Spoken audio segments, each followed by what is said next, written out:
Hi everybody, we're almost ready to start. We're just giving people time to join the call, so we'll kick off promptly at 12 o'clock. Just hang with us for a minute.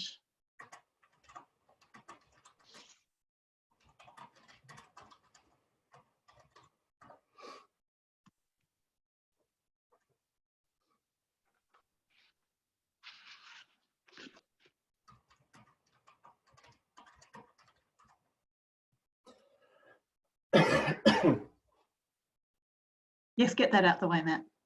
Yeah, go on.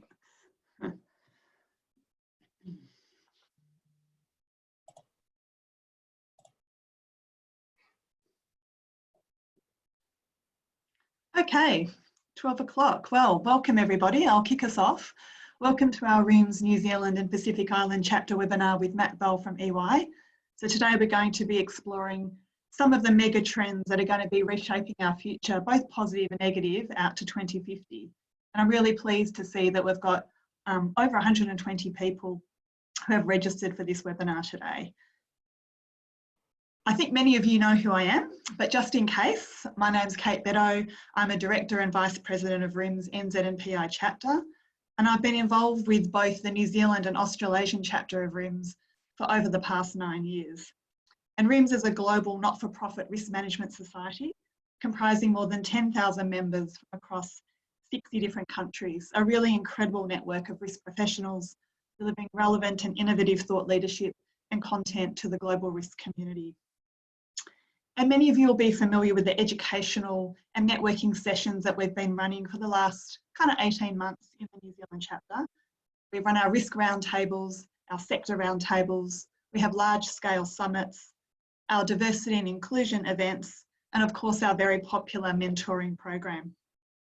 Like many of you over the past sort of 4 or 5 months or so, we've had to learn to pivot around COVID-19 to a much greater sort of online, remote and virtual presence. So now we've included webinars in our lineup of events. And at this point, I'd really just like to take a second to thank our sponsors. Our foundation sponsors have been hugely supportive to us over the last 12 to 18 months since we set up our chapter, but really the last 4 or 5 months have been incredibly understanding. So a big thank you to ACC, AIG, Allianz, KPMG and Marsh. We are really super grateful for your active and ongoing support. So today we are super pleased to have Matt Bell from EY with us. Matt is EY's Asia Pacific Leader of Climate Change and Sustainability, leading a team of over 500 specialists across the government, corporate and not-for-profit sectors, looking at how to interpret the major environmental, social and economic mega trends that are reshaping our economies. And I think as you listen to Matt today, whether you're a risk professional or a sustainability professional, you really need to be thinking about how these mega trends are going to create issues and risks and opportunity for your business and your business model going forward. And in that context, how are you going to prepare your business to ensure that you take a long-term view around your strategic response? Now, just a couple of housekeeping things that I need to get done before we get started. The webinar is going to be recorded, so that means both the videos and the Q&As are going to be visible on the recording.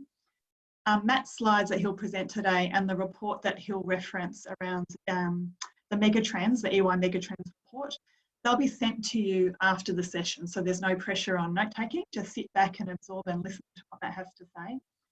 The session hopefully will be interactive, so we've set it up so that there are polls at the start of each section of Matt's presentation today. And when they're launched, a poll button will come up on Zoom and you'll be able to participate in those polls. And then there'll also be a pause at the end of each section to enable us to take some Q&As as we go along.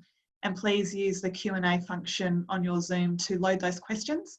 You can also upvote questions. So if you see a question you like and you want to make sure that it gets asked, please vote for that question and we'll try and make sure that we get to it. Therefore, we need your rich participation today to make this session more interactive if we can. We've allowed 2 hours. We might not take that whole amount of time, depends on how you go with those Q&As. In the past, when we've had Matt speak, we've been able to run for as long as we would allow Matt to talk actually, and as much time as he had. but I understand and we're in a little bit of a different environment, and so we'll just see how that time goes. No pressure if we don't get to the 2 hours. So before I take up any more of Matt's time, I will now hand over to him to get started. Thanks, Matt. Thanks, Kate, and thanks everybody for joining us today. Pretty excited. This is probably the 3rd time I think we've spoken about megatrends over the last, I don't know, 6 years or so, Kate, to New Zealand's risk professionals, and I love doing it. This is the best opportunity for us to have a truly expansive view of what the future might look like, and we can take some flights of fancy as part of that outlook into the future. I was reflecting on some of the early predictions that we made, what must have been close to 5 or 6 years ago now. We predicted that Mr. Trump may make it into presidency, which was somewhat laughable at the time. We predicted that one of the states, either Germany, France, or the UK, could agitate to leave Europe, which has obviously turned out to be true. And we made a number of predictions which have turned out to be absolute codswallop. And so I think what you need to do here is to understand the process we go through in terms of thinking about megatrends, taking what we understand of today, thinking about that in the context of tomorrow, and then what that might mean in the beyond. And we'll touch on each of those and hopefully get into something a little bit more interactive as we get to the Q&A session, so that you don't just hear me talk at you for the next 2 hours. I posed this question to start off the talk, which was really, if you knew what was coming tomorrow, what would you change today? And that's the overarching issue, and I think, Kate, likely what we'll come back to at the very end, which is, well, what does this all mean for you? We can look out into the future, of course, and come up with some predictions of what may or may not occur. But what does that mean in our everyday profession? How do we apply it? And I'd really like us to think that through as we go through, and then hopefully at the end, as I say, have something a little bit more interactive to talk to. But the original title for this talk was Our Pale Blue Dot, the Megatrends Reshaping Our Future. Of course, that comes from the Pale Blue Dot book by Carl Sagan in 1990, when he reflected on an image that he had asked NASA to take from the Voyager 1 when it was around 6 billion kilometers away from the sun. And it took an image that was less than a pixel of Earth. And he reflected, of course, that it was a vision of the human future in space. Look at that dot, he said. That's here, that's home, that's us. He then went on to speculate about our inability, at least in the near term, to be able to inhabit new worlds and to leave that pale blue dot. And yet here we are today, listening to people like Elon Musk talking about missions to Mars. So potentially we're not far away from that future that was forecast as early ago as 1990. We're certainly not the first, though, to think about the future. So again, I think at the last time, a couple of years ago, when I spoke at the RIMS conference, I had the opportunity to reflect on the world 100 years ago, to give ourselves a little bit of context of how different change might feel within even a few decades, and how difficult it is to forecast. And I put us into the 19-teens, the mid-1900s, when not a single communist nation on earth existed, and the primary form of transportation was horse-drawn carriage. And yet, jumping forward just to 1950, 35 years later, and half the world are communist, and we have supersonic jet. It would be almost impossible to imagine that future. And yet, when I was researching this talk, I stumbled upon the 1900 World Exhibition photographs from Paris, when they had actually asked a group of artists to come up with their impressions of what the year 2000 would look like. And these are 4 of my favorite that I hope you might enjoy as well. So top left hand here, we've got the literal machination of knowledge, books being churned into a machine that somehow jettison it into the heads of impressionable, what appears to be young boys. Bottom left, robots carrying out manual tasks for us in our homes, keeping the place spick and span.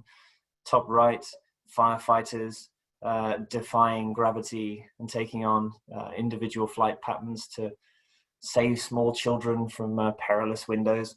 And bottom right, mass transportation in the skies, flying people around with ease, the aero cabs of the future. And whilst these might seem somewhat laughable, and indeed they are just fantastical, I'm sure, when we reflect now on their future, they weren't a million miles away. I mean, children today, as we've definitely seen, many of you, I'm sure, are parents here and have taken your kids through this COVID era at home, have been massively reliant on the digital technology enablement of education. And education is changing dramatically to enable the direct insemination of knowledge into our children's minds. Actually, as we now understand from the research, in ways that we can't replicate. So the new generation, and even beyond the Generation Zs, the iGens, are starting to develop their minds in ways that we can't replicate because of their interaction with technology. Bottom left, that's Roomba. He's a robot that travels around your room, cleaning up after you.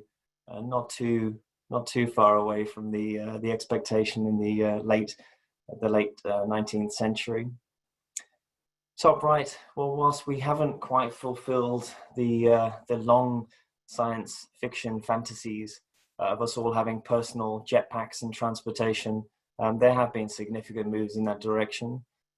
And still an awful lot of talk about the ability for us to move into the third dimension, to fly and get above the sort of traffic that we're seeing in our dense urban areas as we all travel in a single plane on roads. So maybe that was a slight miss for our 1900s friends. But the bottom right is, for those of you that recognize it well, Auckland Airport. And this is genuinely where they predicted the future with incredible accuracy. So here we see mass transportation of individuals at a global scale. And we are, notwithstanding the COVID period, clearly at a degree of travel that we've never witnessed in our history. So if we can get in anywhere near as close as our French 1899 artists, I think we'll be doing okay. Kate, before we start, I'm hoping that we can move to a couple of polling questions to make sure that everybody in the audience are engaged, listening and interacting.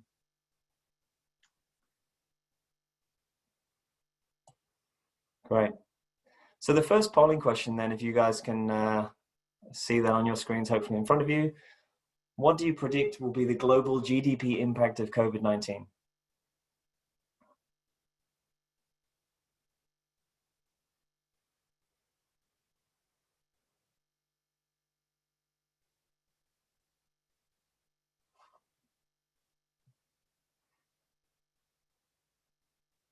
Yeah, that's pretty interesting.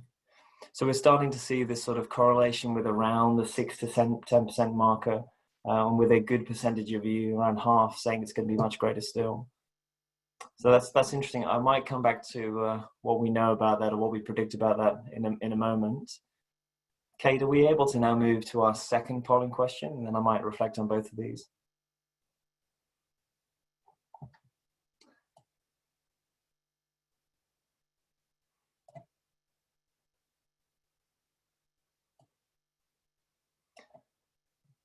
So similar question, what do you predict will be the global GDP impacts, but for this time, climate change?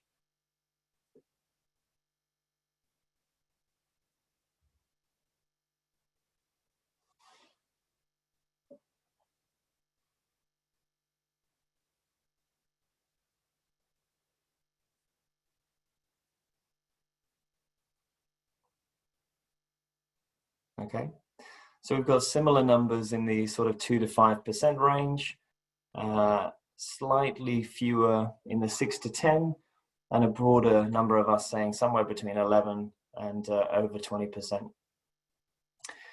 Interestingly, the World Bank forecasts that COVID is going to have a 5.2% contraction in 2020 on global GDP, with worst case scenarios further contracting, of course, into 2021.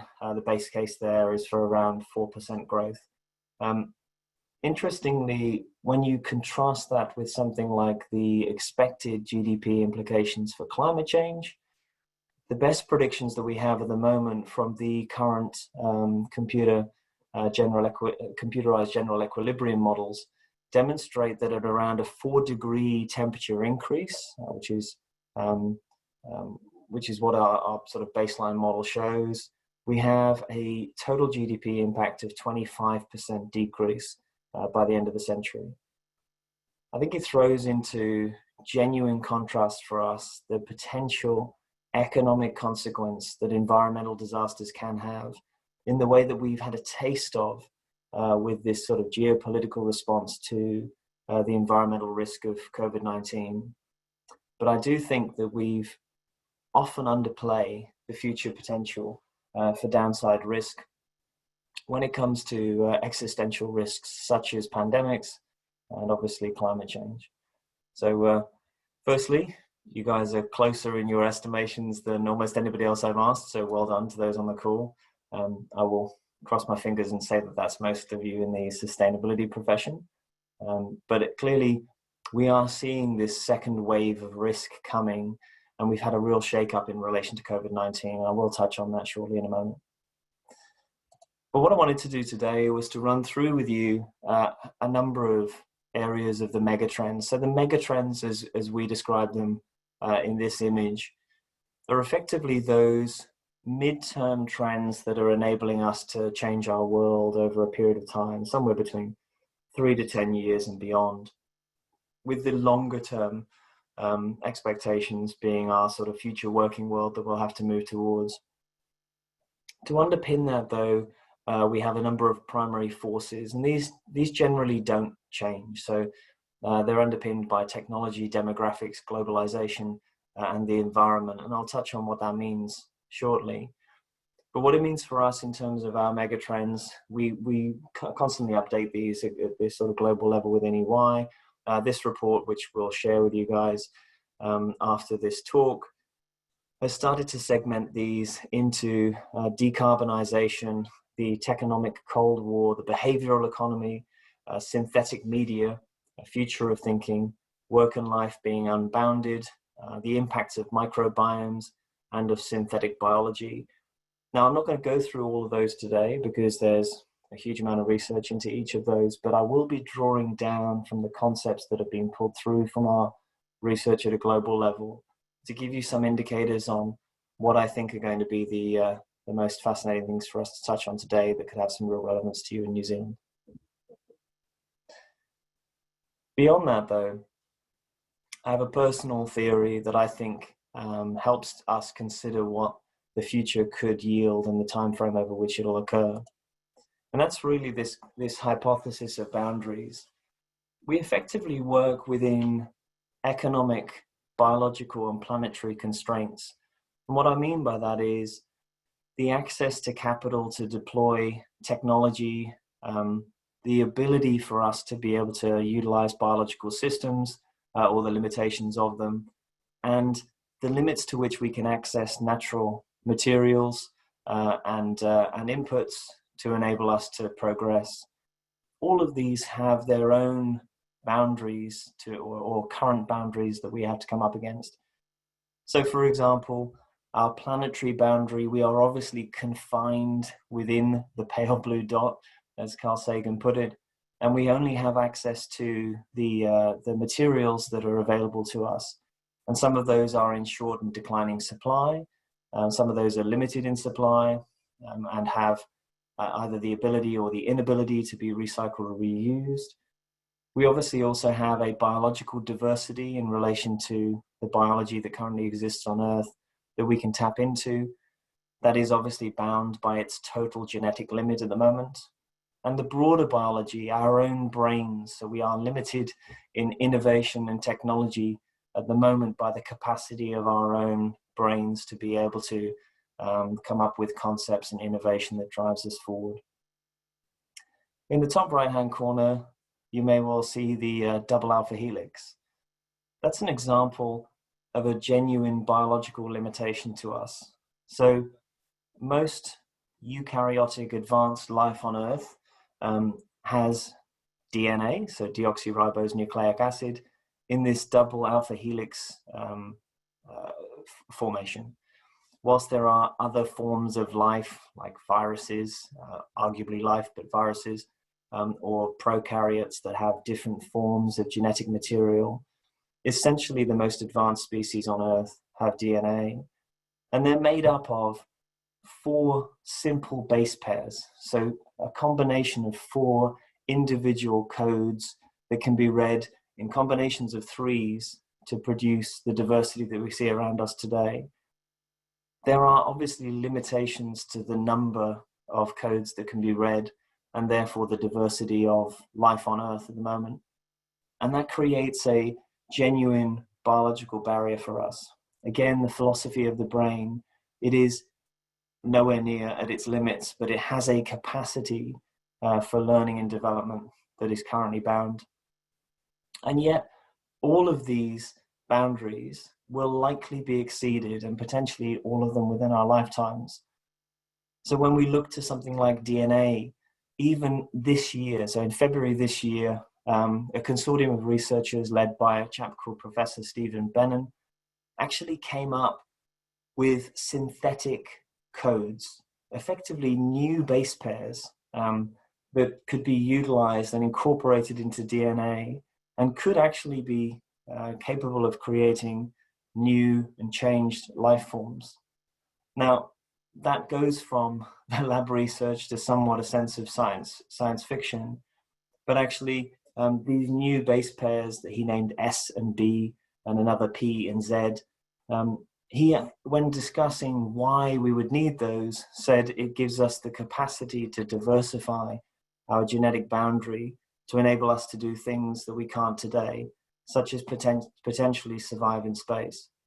And it's that kind of thinking that we're seeing at the grassroots of R&D that's going to allow us to burst beyond our current limits, whether they're technological, biological, or resource-based.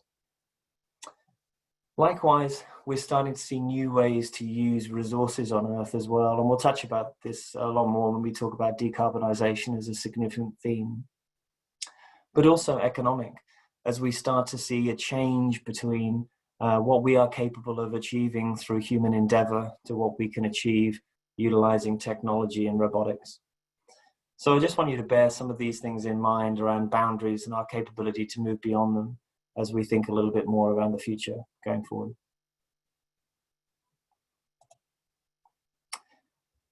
But let's base these things clearly on what are the primary forces, because most of our predictions come down to what is the technological advancement that we are seeing that is really powering human augmentation over time. What is it about our demography that's going to drive limitations or opportunity, both in terms of population, their distribution on Earth, the demography within that population itself, so how many people of what certain age, where we'll be living, sort of this globalization concept, how we'll be connecting between countries, between societies, between individuals, and then obviously the environment, how we impact and draw from the environment and what limits and what opportunities that provides for us. Most of our megatrends and many of the things I'll talk about today are anchored on these four predictive pathways. I mean, ultimately, the Industrial Revolution was visible through an expanding network of canals, I guess, telegraph wires and railroads. But we're now on the cusp of another revolution, powered by this human augmentation technology. So artificial intelligence, autonomous vehicles, robotics, augmented and virtual reality, just as we saw the chap on my cover slide using AR.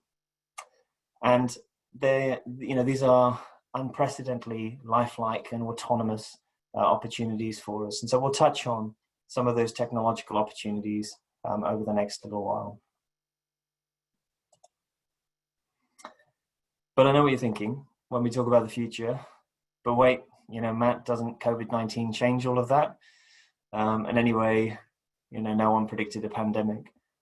And I've heard this a few times as we start to talk about the future, particularly in relations to things like climate change. So when we talk about climate change, people often retreat inside their shells and say, that's really great, that's long-term.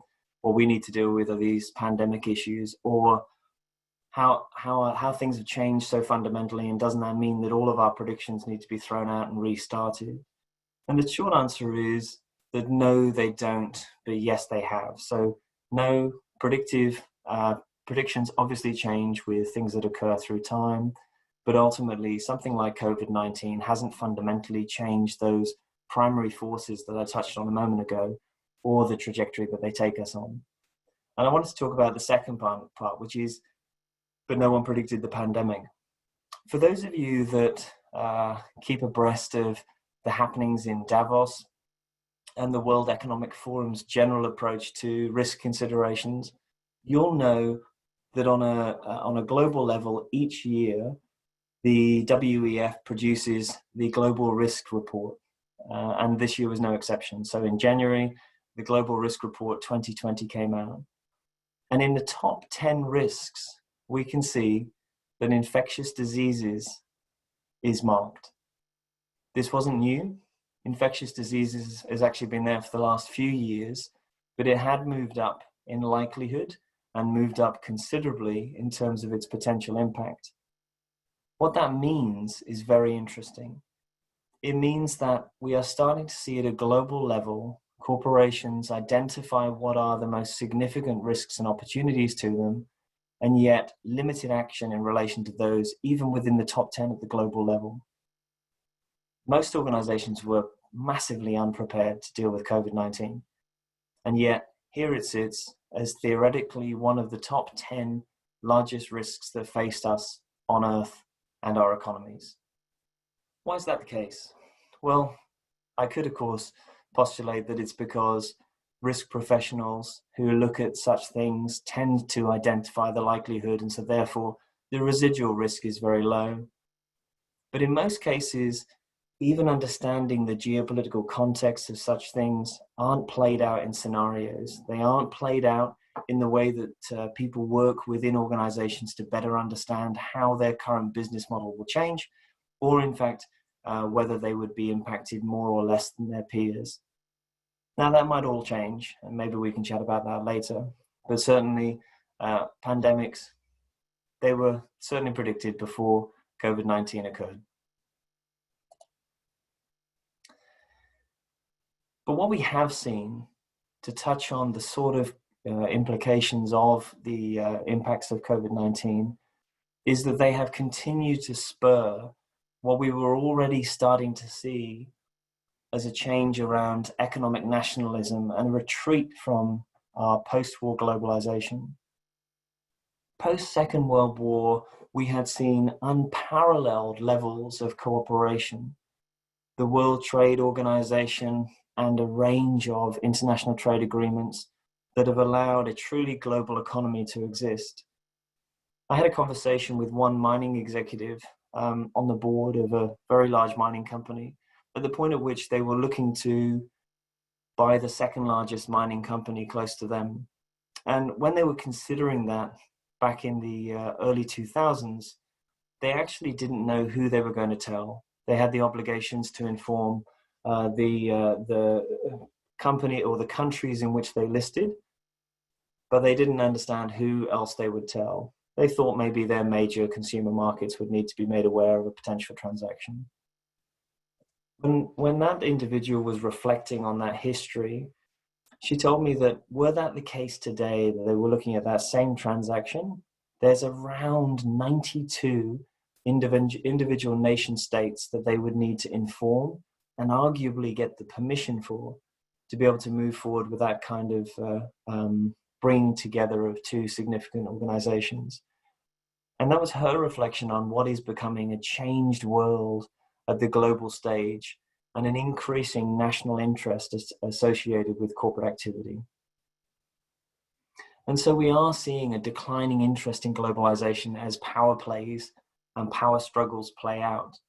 Clearly, the China and US issues of the last 12 to 18 months have really highlighted that. And as a result of COVID-19, we will see a shrinking in global trade, not just because this comes at a time in which economic activity is hampered by the limits of our ability to move freely, but also because we have started to see a well-supported social conversation around the need for individual countries, individual nations to be able to support themselves. And I think when international supply chains were thrown into question and challenged in very new ways, they, for the first time, realized what the shortfalls in supply chain meant to the societies that those governments underpinned. So post-COVID-19 highlights the importance of meeting national needs. We also think we're going to start to see increasing intervention in business when it's deemed to be in the national interest, whatever that might be. You know, for example, as recently as 6 weeks ago, Donald Trump carried out an executive order to cancel skilled visas in the US, two forms of visa that largely impact skilled individuals from overseas working in the US. And when his administration was asked why they were doing that, they said primarily it's around getting Americans back to work and as quickly as possible. We started to see an immediate retreat from this globalized view of productivity and progress, and governments starting to play a much more impactful role within business, whether they like it or not. The other element that we're starting also to see play through is the potential for more state-sponsored espionage, largely through cyber, as it becomes ever increasingly genuine that research, development, and innovation is going to drive the next ability of economic progress at the national level. So we will see competition and underhand mechanisms of being able to get a leg up on your competitors. We've seen this very recently, even last week, in fact, as it relates to the development of COVID-19 vaccines. So cyber attacks on research institutions to better understand the research that's being undertaken around development of vaccinations. So even in something as seemingly, I guess, uneconomic as vaccination programs, we are starting to see potentially state-sponsored cyber attacks. But where do people sit today? This is actually a survey we carried out a few weeks ago to get a bit of a sense of what New Zealanders are feeling comfortable with. Because partly here, this is around us getting back on track now and the implications for the longer term. So I'll let you kind of take in this slide for a second. If I grab a sip of drink. And you can kind of see that there's still a significant portion of people who feel uncomfortable with the notion that they're going to be back to the ways of working previously. And of course, we could go into detail more around how individuals are thinking in terms of whether they have taken some positives, for example, in the ways of working that they've been having to achieve over the last few months. But what we are seeing here clearly is that there will be a residual implication for trade and for our economic activity when you translate that back to how we used to work previously. And if we then continue out with this sort of post-COVID-19 recovery, we are obviously in the state at which we are in contraction. And even if that's easing slightly in the current period, for the first quarter of New Zealand, obviously a 1.6% contraction meant that you did meet the definition of recession, which has ended a decade of expansion. And what's interesting when you look at that information, that data, is that the people who are most likely to be impacted out into the future are our younger generation. So the data below is actually from analysis we did here in Australia around which segments of our economy are going to be worse off. So for sure, in Australia, where people were able to access in 2 periods their superannuation fund, their pension funds, and extract up to $10,000 in each transaction, we knew that for many people, the extraction of $20,000 could have a $200,000 to $300,000 impact by the time that they retire. But for the average 21-year-old in Australia, the impact of COVID-19 is predicted by EY to have a $32,000 loss of income over the next 10 years, a $30,000 knock to their retirement shortfall, and a $22,000 knock to the ability to buy a new home. These are not small numbers, in the context of people starting out in their careers and their lives. And so the social consequences of COVID-19 will be felt over the long term, but it isn't going to change the fundamentals of what are the megatrends that are reshaping and changing our world. Over on the right, by the way, and out of interest, is how we see the economic recovery for Australia, which we think will play through in a similar fashion, if not slightly more optimistically, at the high end of the curve for New Zealand, which is that it's not an L-shaped nor a V-shaped recovery, but somewhat of a wavy line. And clearly, so this prediction was actually prior to Victorians going back into lockdown in Australia, but we expected to see reinfection rates causing the economy to slow and then speed back up again. We expect that to play out over a reasonable period of time. Well, what does this mean beyond this short-term view of economic recovery because of the way that we've managed the pandemic, or in fact, the way that the pandemic is playing out, where it's being mismanaged in other countries? Well, what it means is that we have had the ability to hit a reset button and reconsider support for industry, particularly, I'd say, from Europe. So the EU COVID recovery bill has established certain green conditions, which requires that of the announced recovery so far, so $750 billion, but expected to tip into the 1.2 trillion, there will be green conditions attached to those. 25% has to be allocated to climate action, but all of the all of the funding needs to be aligned with the decarbonisation agenda for the European Union member states. And I think that's a fascinating insight in terms of what we will see from public money in terms of driving an economic rebuild.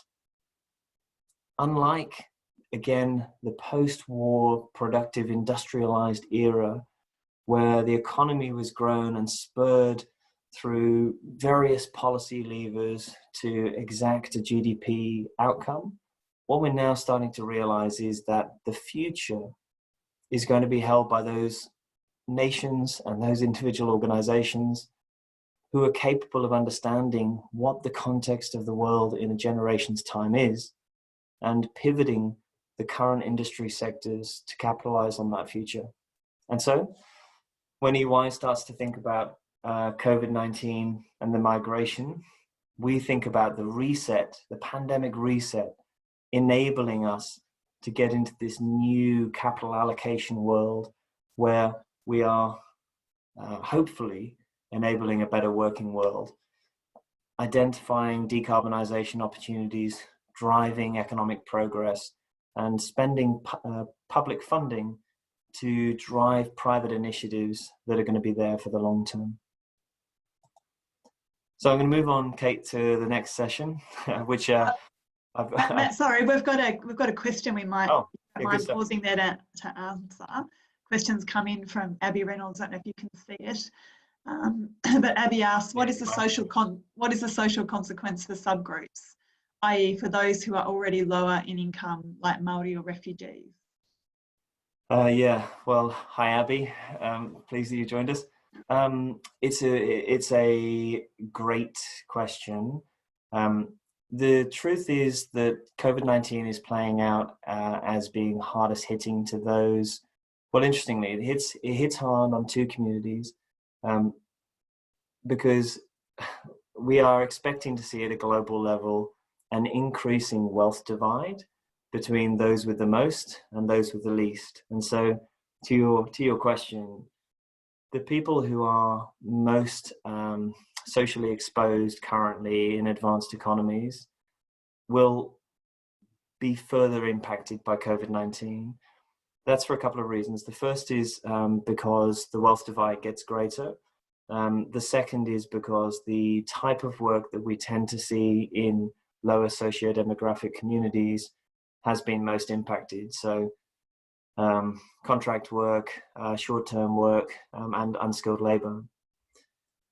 For the same reason, that's impacting on our younger people as well. So the greatest job losses that we've seen in Australia and in New Zealand have come from those transient labour or unskilled labour roles, which tend to be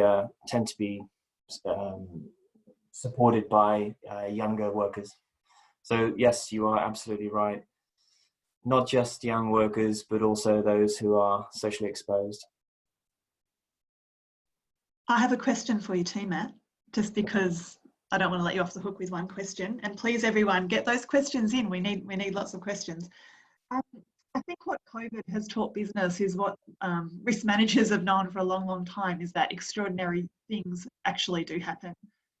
And so how should risk managers be training their businesses to think differently about improbable, but what seem to be, whilst improbable, frequent events? And particularly interested in your views on what the cultural levers might be. Yeah, it's a good question too, Kate. And you and I have talked about this a fair amount over the years in terms of the need for risk managers generally to better carry out scenario plans. So and resilience planning, right? So that's carried out often in the case of physical and security threats. So we are forever running scenarios where there is a dirty bomb in Auckland and we need to ensure that people are kept safe in the workplace.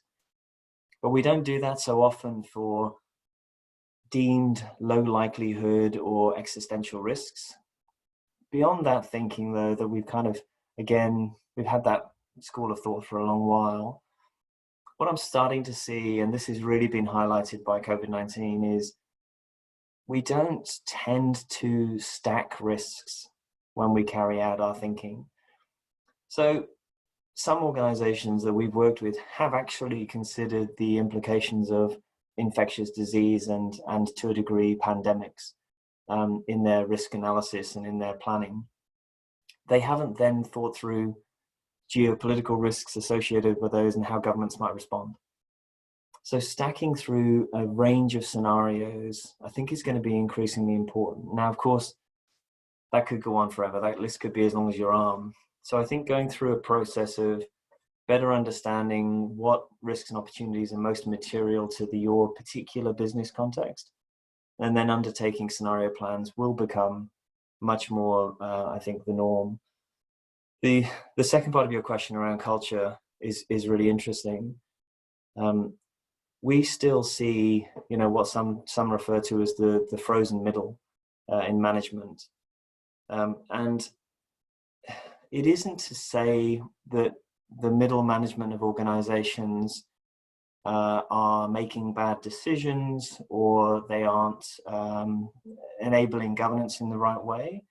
What we tend to see is that when we deal with people at the top of business, they understand risk, they are willing to accept and deal with a certain level of risk, and yet very few of those actually reach them by the time they're reported through the corporate structure. We see this sort of layer of insulation between upper management and operations. And so, the frozen middle, as it is often referred to in management journals, is really, I think, insulating boards from better understanding what those wider risks, particularly environmental and social consequences, are and how they can be managing them. So I would really encourage this sort of top-down push within business to better articulate and be more transparent on the risks that the organizations face. I had a great conversation yesterday with a chap called Adam, who's a leadership professional in EY. And I was talking to him about leadership and what we need post-COVID, and particularly in the context of climate change, because that obviously occupies a fair amount of my mind. And he was telling me a story that, so he was a Brit like me originally. And he said when he was in the UK, he was working with a directories company. And he came in and he was helping their leadership with strategy on directories. And he said at the time, Google had been around for around 7 years. And so he came into their strategy room and they were an hour and a half into their strategy and no one had talked about Google or being able to look things up on your phone. They were talking about how they could get more targeted advertising into big directories, how they can distribute them more widely, how they can get these things into your door, And so he said he was the first person in the room to say, but the only thing I do with my directory is use it as a doorstop, because if I need to find something, I Google it. And I think that's a real risk for us inside business, is that we get so tied up in our current business model that we cannot see that fail, even though we have a whole bunch of evidence that suggests it will. And so I think that's the real challenge culturally, Kate. It's that transparency, that acceptance, and the willingness to go through scenarios to understand if you can change over time. Thanks, Matt. Great. I'm going to stop talking in a second as well to get people to poll. But this next section is really, it's the tech one, right? And I don't profess to be a tech professional, so Christ, I hope none of the questions are too nerdy for me. And if they are, I'll Google myself in the background. But I wanted to talk about technology and trust, because this is really coming through to us as a strong thematic. So I'll get to that in a second. Before I do, and Kate, hopefully you can help me once more, we're going to go to our next polling question, really testing whether you guys are still listening. And this is, this is a good one. How many years do you think we are away from having artificial general intelligence, or the singularity, as some people refer to it?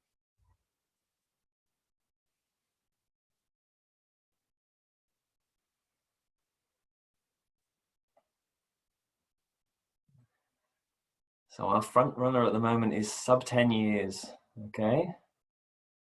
Some saying 11 to 20, and a few of you saying beyond 21 to 50 years. So there we go. So our top score then is 0 to 10 years, with 68% of you. That's quite a phenomenal number of you. It's pretty interesting, right? So the short answer is, obviously we don't know when artificial general intelligence occurs. And in fact, there's a couple of tests. In fact, there's 3 key tests of whether or not we've achieved artificial general intelligence. Something like the Turing test, which is the ability of a computer to be able to convince us that it's human, or when tested, it's indistinguishable as to whether or not the person responding is human or computer. Chatbots are already at the point at which they are smart enough in terms of understanding our questions and answers that in most cases they are non-predicted as being anything other than a human. But that clearly doesn't meet the definition of AGI.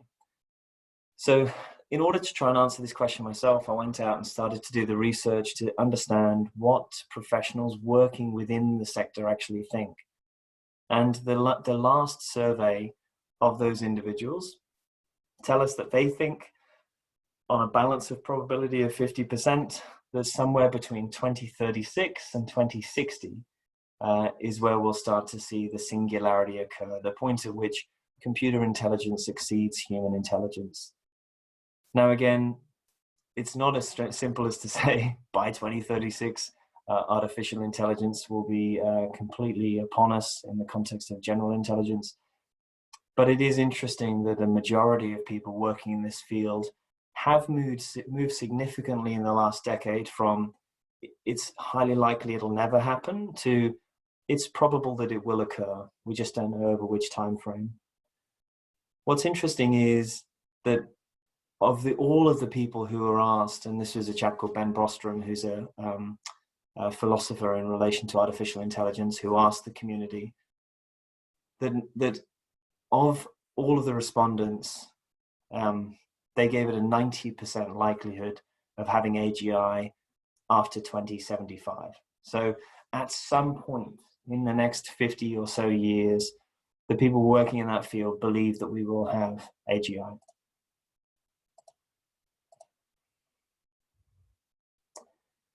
This is a quote from Jeremy OBrien. He's at the University of Bristol, works on quantum photonics, and is the director of the institute there. He said, in less than 10 years, quantum computing will begin to outperform everyday computers, leading to breakthroughs in artificial intelligence, the discovery of new pharmaceuticals, and beyond. And it's interesting, as I kind of read through this quote to you, and I reflect on the question that Kate asked me a moment ago, we don't tend to see when in business a paucity of action around technology, even though we understand that things will drive and change fundamentally, in the same way that we do, say, around social or environmental concerns. And I'll touch on that slightly later when we talk about decarbonisation, but just keep that in the back of your minds for now. So quantum computing, which I'm not going to talk about in detail, mainly because I'd have to understand quantum physics, and despite listening to over 200 hours worth of Sean Carroll and others who work in that space talking about quantum physics, I can still say I thoroughly don't understand it when I leave it to the professionals. But what I do understand is that there are these three thematics that are coming through in terms of the fight for technological supremacy. The right-hand side is machine learning algorithms. This appears to be what underpins the concepts of artificial intelligence.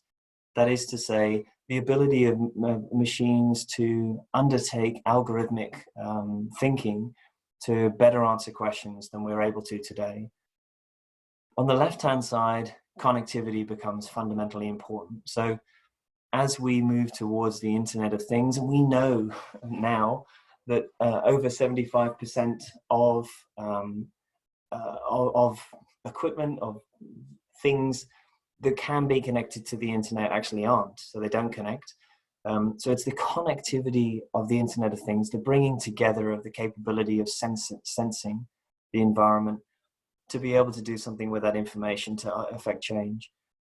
And then lastly, data ownership and control. So we are moving away from a position at which the technology in and of itself provides supremacy to actually the data that you are able to access and manipulate to come up with insights is really where we're starting to see the move in technological advancement. I touched on the limitations concept, particularly around human brains. And I do that because what we know about computers is that at some point they have the capacity to be smarter than us, just down to speed. So the speed of a neuron is fixed within our own brains, and computer speed is already 1 million times faster than the speed of our own neurons. And so even were we just to get to the point at which computational power was equivalent to the human brain, it would perform tasks that take us sometimes years in seconds or parts of a second. And so what that allows computers to do, and ultimately how we've started to see artificial intelligence in its current application, is allow computers to go through iterative responses in almost no time at all to come up with insights in a way that we are incapable of repeating, even in large numbers of very smart people. The other thing, of course, in terms of limitation is our brains can't get much bigger unless our cranium does. So one of the capacities that humans have been able to have in evolving us beyond other species in terms of our sentience is that our skulls got bigger. There is a fascinating literature on evolutionary biology that talks to intelligence, and I encourage you to go and read some of those books if you find this topic interesting. But effectively, one of the greatest things that enable us to reach our heights of intelligence as we have today was mothering instincts that were instilled as part of our genetic coding that enabled us to be born with giant heads that meant we couldn't walk, and so we needed to have greater care for young. Anyway, I'm going slightly off topic, and Kate will shout at me, so we'll move on. I wanted to give you this. This is a timeline up until reasonably recently, because we'll touch on some of the new technologies shortly. But this just gives you what is such a short period of time. So I touched in 1990 when Voyager 1 was sent out into space, and at the time at which it took that image, it was the furthest from Earth that any man-made vehicle had ever been. But it was only 1992 when the first smartphones were released, really a blip in time. And yet over this period of time, by 97, we have IBM's Deep Blue, which of course went on to beat Garry Kasparov in chess. Opportunity and Spirit Mars rovers land on Mars by 2004. Siri is released, the voice recognition software. And in fact, My Siri just turned itself on, so I'll turn that off. And Facebook introduces facial recognition functionality, of course, which Apple and Samsung and others have also emulated as well now. In 2014, Amazon Alexa is released. So, and I'll touch on Alexa in a minute. Why don't I come back to that? What I wanted to talk about here, though, and you can probably see from the image behind, was that beating the world's greatest chess player at chess was a feat from IBM. Beating the world's best players at Go, which has more variation in the black and white circles on a board than there are atoms in the universe, actually is a phenomenal task. But this is the really interesting thing to me in terms of the artificial intelligence program. So AlphaGo, which was created in order to play the game Go, was actually was an artificial intelligence program that learned by playing thousands of human players and used many of their tips and tricks through all of those thousands of engagements in order to then beat the world's two best players, whose names I don't know, apologies. But what was fascinating is that by 2017, the next iteration of Alpha was Alpha Zero, which didn't do that at all. So Alpha Zero never actually played a human. It played itself. It was taught the rules of the game, and to my point around the ability to reiterate thousands, millions of times, it played itself over and over and over again until it learned how to play at an optimal way.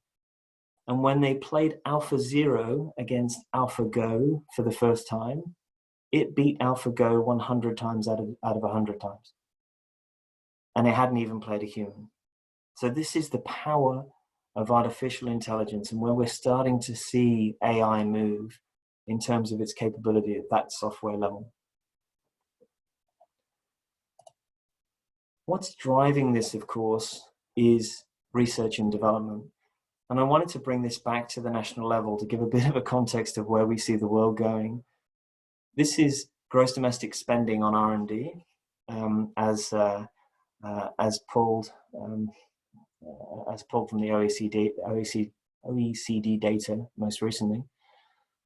And you can kind of see that the US still is, but has remained the front runner on spending on research and development over the last decade. But look at that line for China. China is predicted to exceed US spending on R&D in the next year, and it already has, from academic institutions, a greater number of peer-reviewed research papers annually than any other country in the world. It will definitely lead the world on total research spend over the coming decade. I've put in a couple of others here that I think might be familiar to each of you. So New Zealand, which doesn't have 2018 data yet, I apologize, but New Zealand sitting down there as well. But Japan and Korea. So Japan, who, if we could take this graph back over the last few decades, were the highest spenders in R&D and were overtaken by the US and have gone into a pattern of consistency in terms of research spending. And Korea, which has been on this trajectory of increase over that period of time as well. This is the data cut in a slightly different way, though, which I think is quite interesting. This is spending on R&D as a total percentage of GDP at the national level. So what we see here is that, sure, the US is still spending a considerable amount of money on research and development, but Japan and Korea still, on average, as a percentage of their GDP, continue to punch above their weight, for want of a better term. And Korea continues to increase its spending on R&D, even with flat and declining GDP context. It's probably fair to say, though, that clearly China has also not just rested on its laurels. And whilst it's gone through a considerable period of GDP growth up until the last couple of years, they have matched that with the intensity of spending on R&D. But give you some so by the way, these numbers include both private and public funding on research. So it includes corporate spending on research as well as country level spending on research. But what's fascinating is if you take that US number, a considerable chunk of it comes from just a few companies. Amazon is the largest R&D spender in the world, and in 2017, spending $22.6 billion, increased that last year to $35.9 billion. Now, that does also include their spending on technology, so it's hard to break that out in terms of their annual accounts and exactly as to where that was spent. But to give you some scale and context, the total spend for Amazon on fulfilling all of their orders globally is $40 billion. So Amazon is nearly spending as much money on research and development as it is on delivering what it's known for, which is getting goods to your door.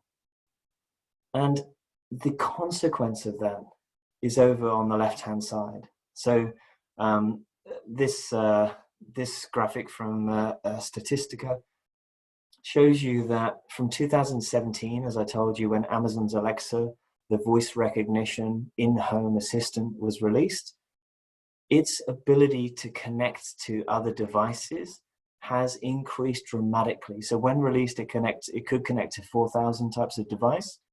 Today, 100,000 devices can connect to Amazon. The ability, again, this race for supremacy in terms of owning and managing data and connecting to the Internet of Things is really what organizations like Amazon are seeing as their ability to outcompete in the marketplace over time. I think what you might be interested in understanding is who are the top spenders, though, in terms of R&D. So for sure, top left there, my little chips diagram, the tech space. The tech space remains a significant spender on R&D, and whilst Amazon's at the top, Huawei and Samsung and others are not far behind. Pharma remains a heavy spender on research and development. The annoying thing with pests and disease is that they evolve to get around the solutions that we have put in place to either defeat them or their symptoms. And so there is a constant requirement for research and development in the pharmaceutical sector. But interestingly, R&D spending has had to come up significantly in the vehicle manufacturing space.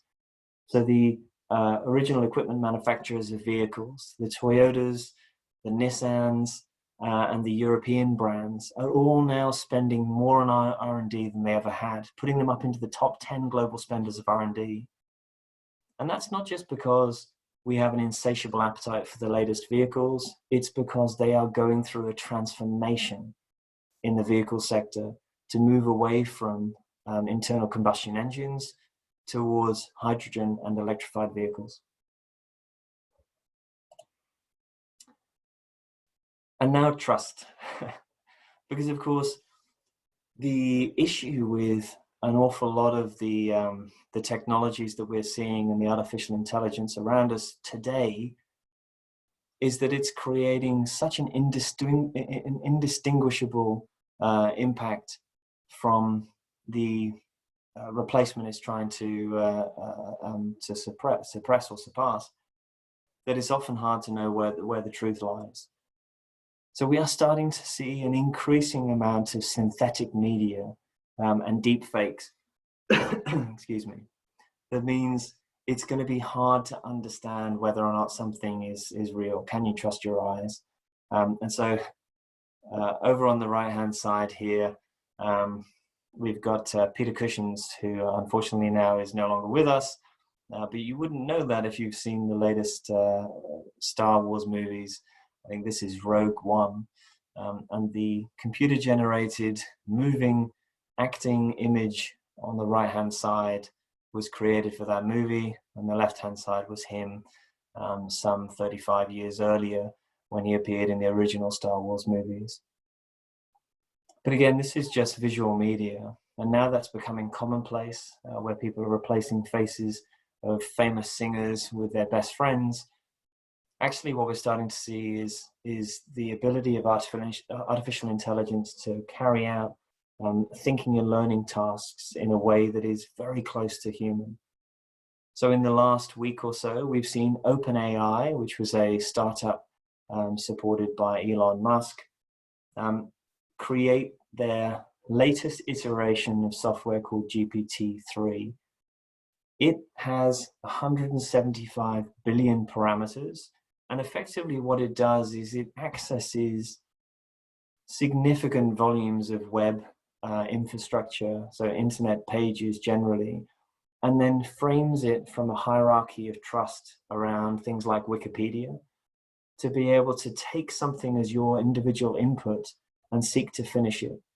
So it answers questions, which is what a lot of people have been doing, is asking it very spurious questions to get interesting answers.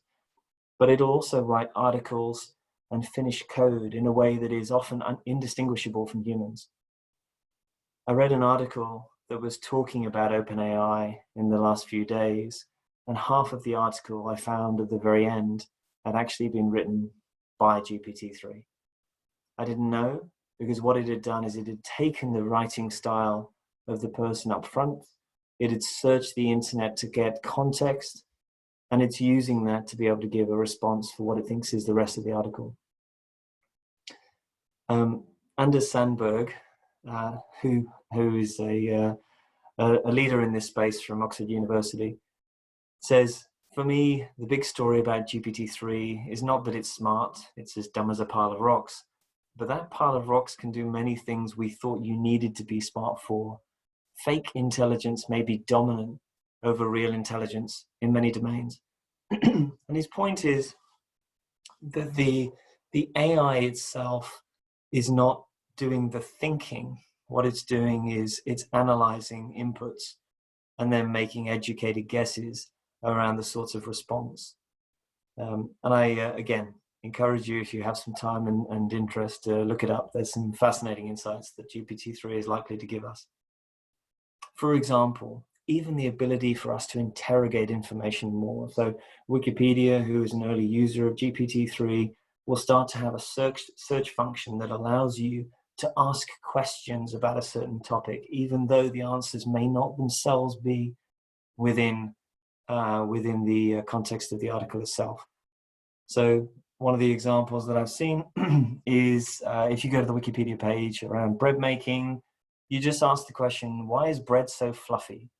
The answer isn't in the context of bread making on the Wikipedia page, but GPT-3 searches through the archives of Wikipedia, scientific literature, and a range of websites to be able to, in immediate response, give you an answer as to why fluffiness is something that you would get from bread. It's a real step forward in artificial intelligence. So with synthetic media, with deep fakes, and with the ability of us to barely understand whether or not a report that's been written has been done by a computer or a consultant, who can we trust? This is really a growing expectation for us over the next decade, that we are going to see the next big social tipping point is people actually starting to care about their privacy and how their data is being used. It's going to be a bit like smoking in restaurants. It's going to quickly go from the point of which causing outrage from the people when you tell them to stop smoking, to outrage if somebody does smoke. It'll be the same for data, but yet at the same time, by 2030, almost every Chinese citizen will have been completely genotyped by the government now. And so we're in this balancing position where I don't really quite know how we're going to reconcile those two factors. We're going to see this split of society where we have total acceptance of data use and privacy, and at the same time a growing concern around them. And this is a sort of hierarchy that we've started to pull together around data accessibility and trust. So is it subtle, discreet, unobtrusive, fashionably acceptable? Can anyone gain the information about me? Is the information limitless, and can anyone detect and recognize me? and then sort of ethical concerns. You know, how will it be used? How will users be manipulated? How will users be persuaded? And how will they be informed?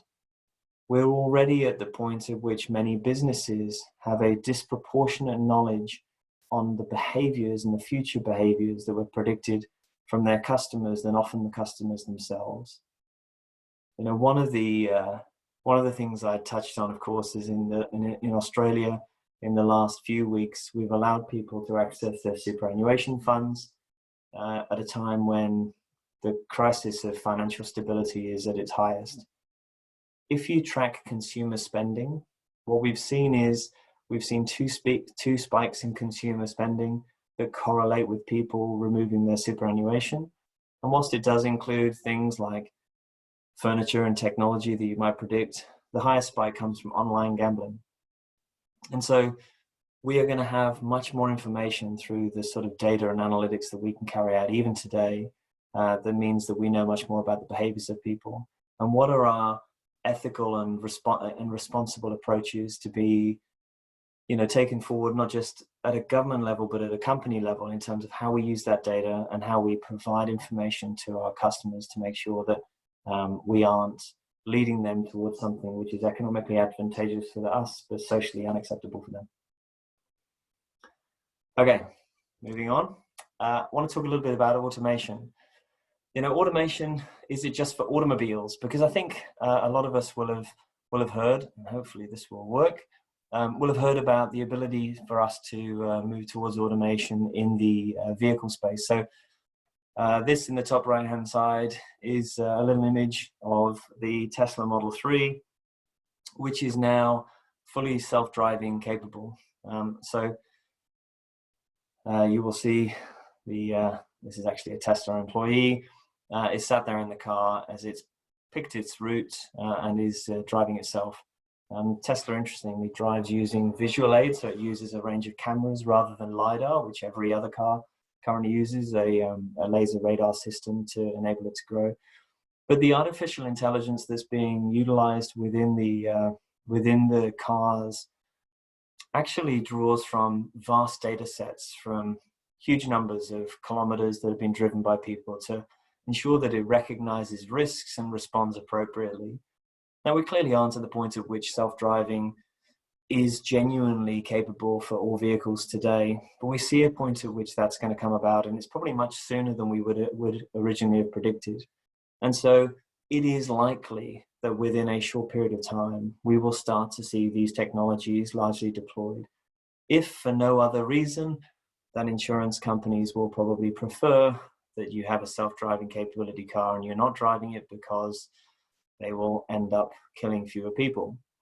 And when we have 1.35 million road deaths per year across the world, and with New Zealand the fifth highest in road deaths per kilometre travelled, that will be attractive, I'm sure, to regulators, despite concerns that will inevitably be in place around personal liberty.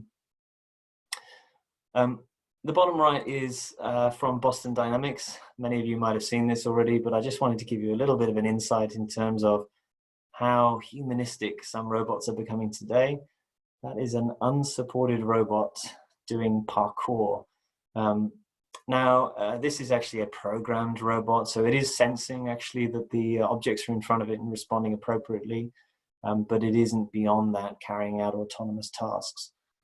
The big move for us in robotics is to go beyond robots of today. So we already have robots replacing humans in large swathes today. We don't have anywhere near as many people in the automotive sector, as an example, carrying out car manufacturing tasks. But we also have very few human-aware robots. So human-aware robotics is really the evolution that's likely to occur over time, working seamlessly alongside humans, keeping us safe and carrying out the tasks with greater efficiency. But again, you know, we can't help talking about this implication of economic progress. So technological progress and economic hindrance. We are likely getting to the point at which self-driving vehicles is predictable out of a period of time. And yet, for certain countries, including the US, driving jobs, for example, make up a considerable proportion. So 10%, it's estimated, of jobs in the US are driving related. So what do we do with those people who are displaced from those roles? I'll come back to that.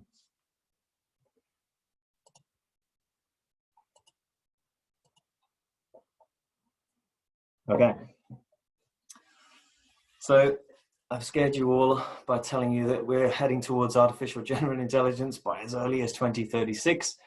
I've told you that robots are going to be capable of carrying out tasks slightly better than us, if not considerably better than us, and not even the humble consultant is safe from having his or her job removed by GPT-3 that's going to be capable of writing articles and answering questions.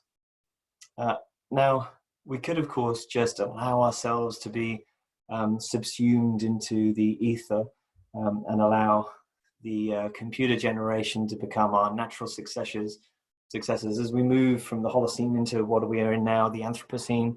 We allow ourselves to move into a new technological age when humans become outcompeted by robots. But I don't think that's a very likely or predictable outcome. And there are a number of people who think that, and this is dear old Elon, who is, I'm sure, featured in most people's conversations of the future. This is Elon saying, you know, we'll not be able to be smarter than a digital supercomputer. So therefore, if you can't beat them, join them.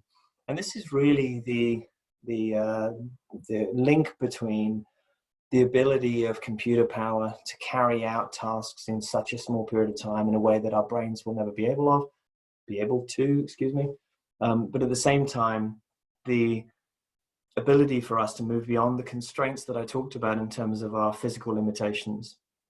So there are actually a number of companies that are establishing themselves now. This is just a subset around the brain-machine interface.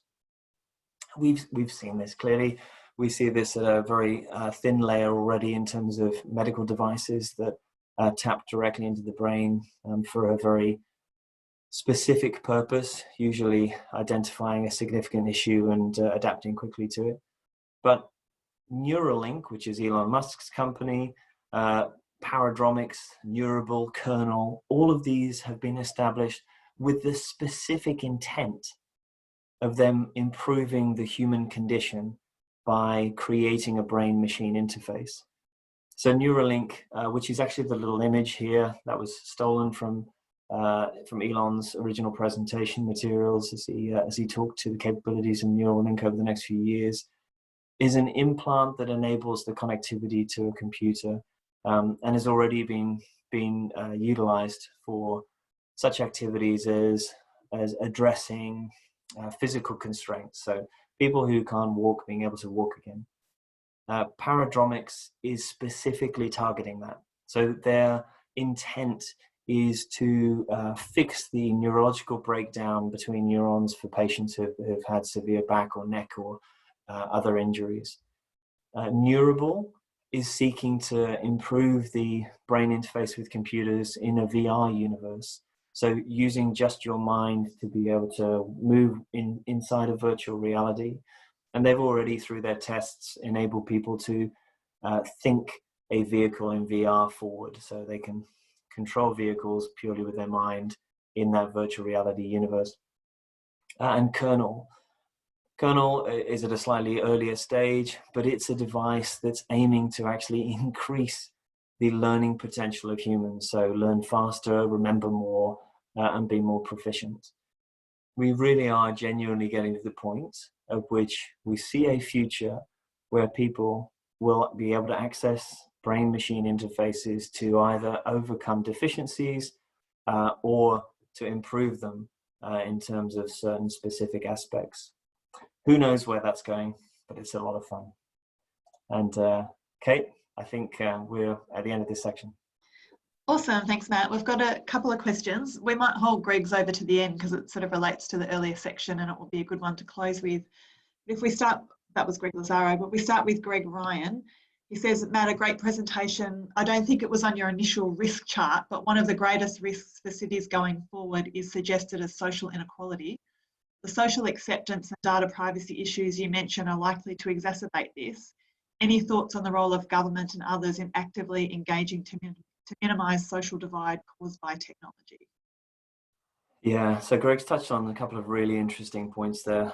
He's right, of course. So unfortunately, we have seen that the ability to harvest data has largely come from, again, the lower socioeconomic order, and the ability to manipulate those has been easier too.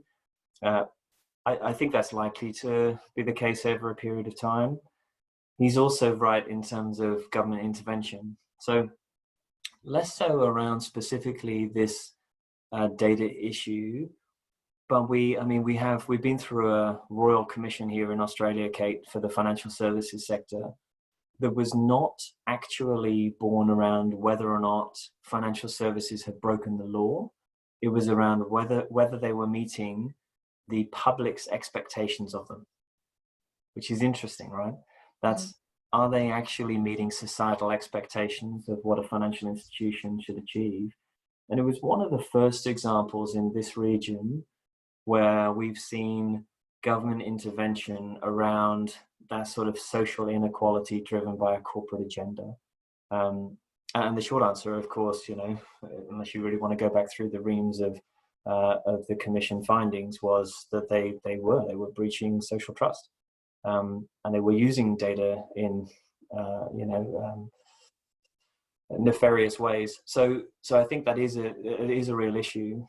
There's also something which I'm going to come on to in a second as we talk about this new generation. So as we moved from my generation, the Xers, to the millennials, what we started to see was greater levels of trust for business and greater disregard or distaste for governments.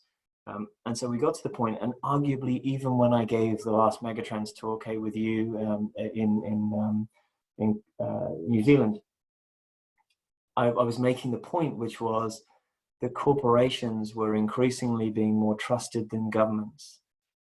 And yet we've seen that flip. So we've seen that flip, and the impact of that flip is slightly generational, but it's also because governments, and specifically politicians really, are seeking to actually be more confrontational with business to side with society. And so part of that's about the nationalism. As businesses become bigger and more powerful and more global, there is more confrontation that we predict between organizations and or corporate organizations and governments. And so I think it's right. I think Greg's on the money. I think it's pretty likely that where we see social exclusion because of data utilization, that we'll see intervention from governments. Cool. We've got another great question from Abby. Loving your question work, Abby, just have to say. Matt, when we look at mega trends like self-driving cars and other tech development, how much does that rely on a business's usual trajectory? So how much will these trajectories be affected by some of the risks identified in the World Economic Forum framework, like unwanted migration from climate change or social instability, food insecurity? In other words, do the downside impacts of climate change have enough downside to stall some of these trends? Yeah, well, Abby's preempting some of my later spiel, which is specifically on climate change, Kate, but the short answer is you don't have a 25% decrease in GDP from today by the end of the century without significant hampering to a range of business models, regardless of how glorious they appear in terms of progress. So no, they do.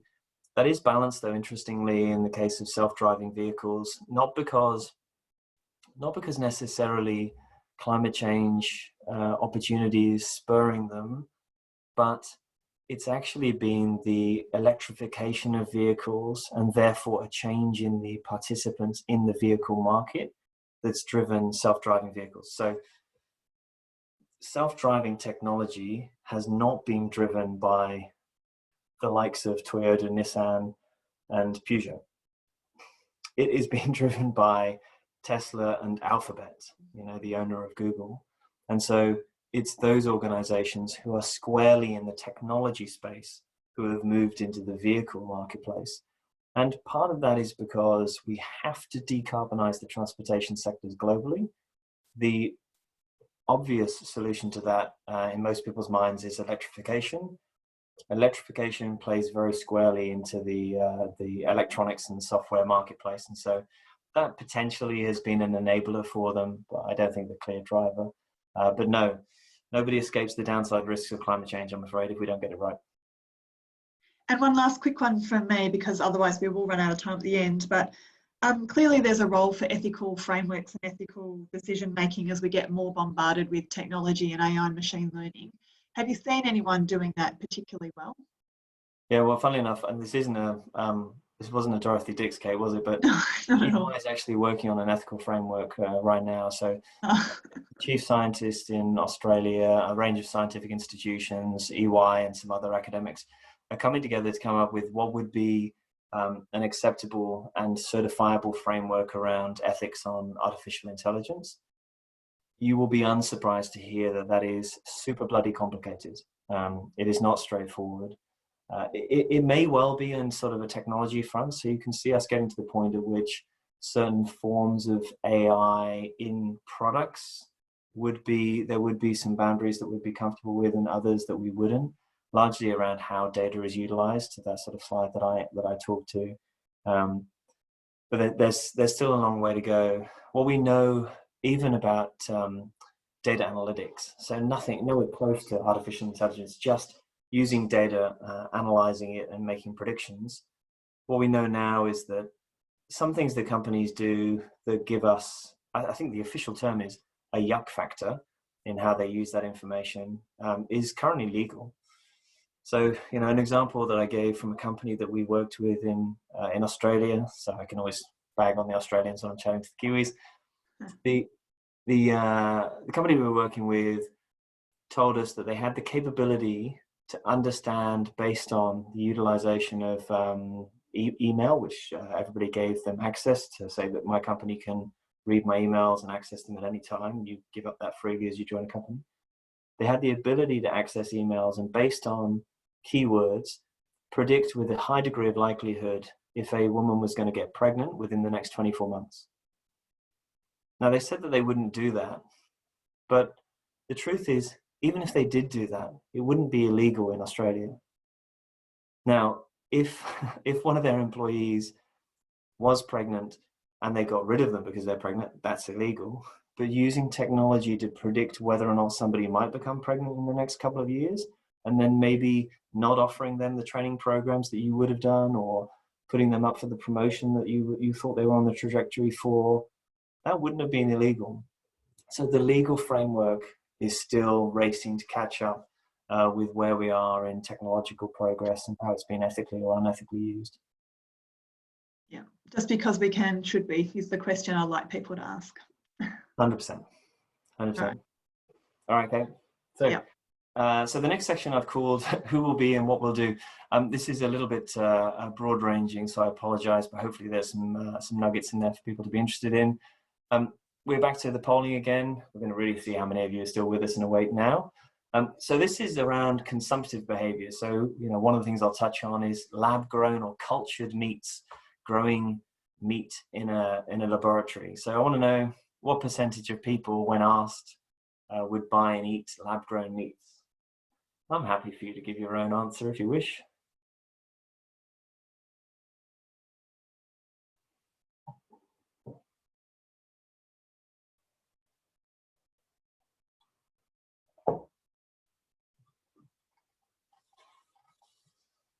Okay.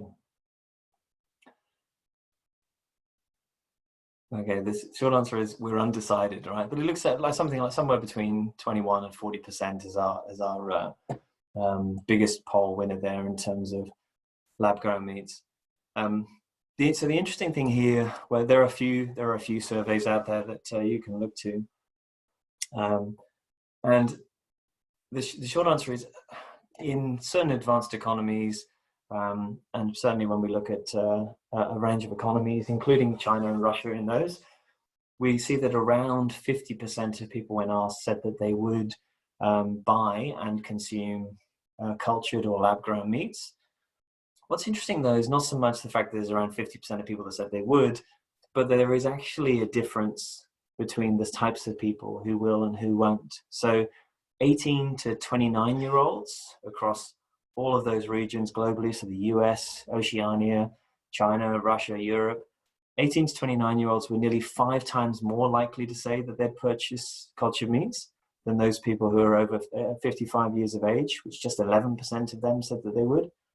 And college graduates were substantially more likely also to say that they'd purchase them compared to people who didn't have graduate degrees. The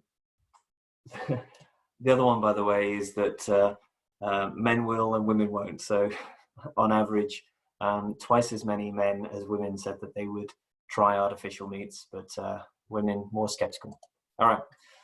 I don't know what that says, but I think it's interesting nonetheless. So one of the other things that I wanted to touch on here is clearly this demographic difference. And we're going to touch a little bit on Generation Z. So these are the 10 to 24-year-olds currently. This is from the Pew Research Center. So Gen Z are more racially and ethically diverse than any previous generation. And they're on track to be the most well-educated generation as well. They're also digital natives who have little or no memory of the world as it existed before smartphones. And that is, as I say, important.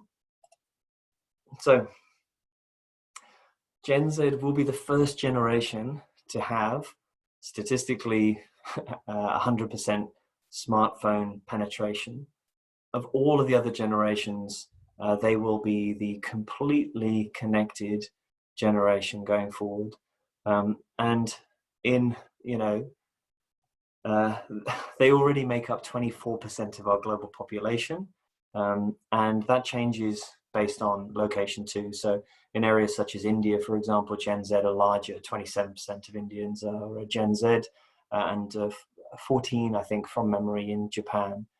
So where we see growth in populations, we obviously have larger numbers of people that have been sitting in this population group. So they are actually the largest group, or the largest generational cohort in history, which is to say that they are going to become one of the most influential groups as we go into the next decade. Because in the next 8 years, all of those in most advanced economies will be voting public, and the vast majority of them taxpayers as well. And what we do know about them, whilst this is a vast generalization, is that they are purpose-driven and sustainability focused, with their number one global issue being climate change.